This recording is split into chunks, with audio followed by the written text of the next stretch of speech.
नमस्कार हजुर, नमस्कार सम्पूर्णमा। अब विदेशको राम्रो तरिकाले फोटो खिच्ने क्यानी यताउति भिडियो हाल्ने भन्ने कुरो त्यस्तै हजुर, समय मिल्दैन। अब चिने जानेका देखे भेटेका इष्टमित्र दाजुभाइ टिकटकका साथीहरू सम्मानीय मान्यहरूले देख्दा त अनेक थरीको भिडियो आउन थालेछ भन्नुहुन्छ होला, तर के गर्ने हजुर।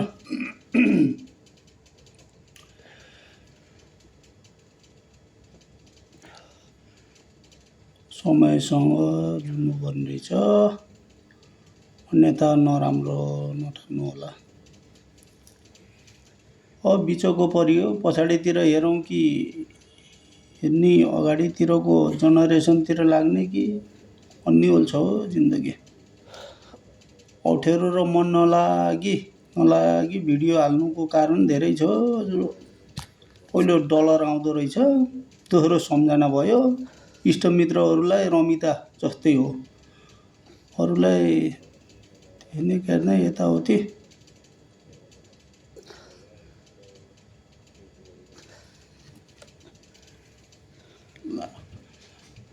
अब यताउति राम्रो भिडियो हालौँ क्यारौँ, कहीँ गाजा बाजा भन्ने कुरो अब स्वदेशमा जस्तो विदेशमा आउँदैन हजुर।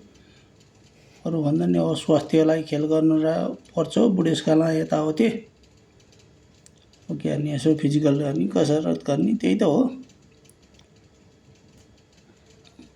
आत्तिन मात्तिन छटारिन बटारिन भएन, त्यही हो। अनमत्तो धनमत्तो बलमत्तो वयसमत्तो हुनु भएन। सब कुरो चल्छ हजुर, यस्तै हो झोले जिन्दगी। देश अब नेताले खायो, अरू गरी खाने मान्छे जति विदेशतिर लाग्यो, त्यस्तै छ स्थिति परिस्थिति भनेको नि।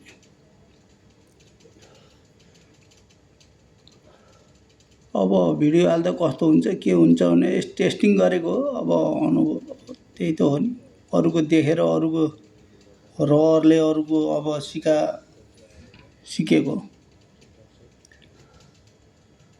के कस्ता भिडियो हाल्छन् भनेर यसो।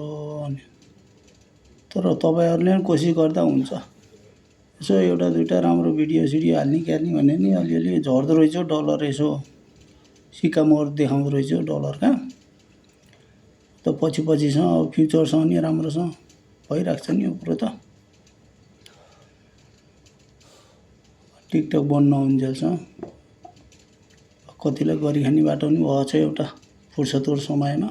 अब विदेश ठाउँमा त्यस्तो फुर्सद हुँदैन, 15-16 घन्टा यताउति समय दिनुपर्छ।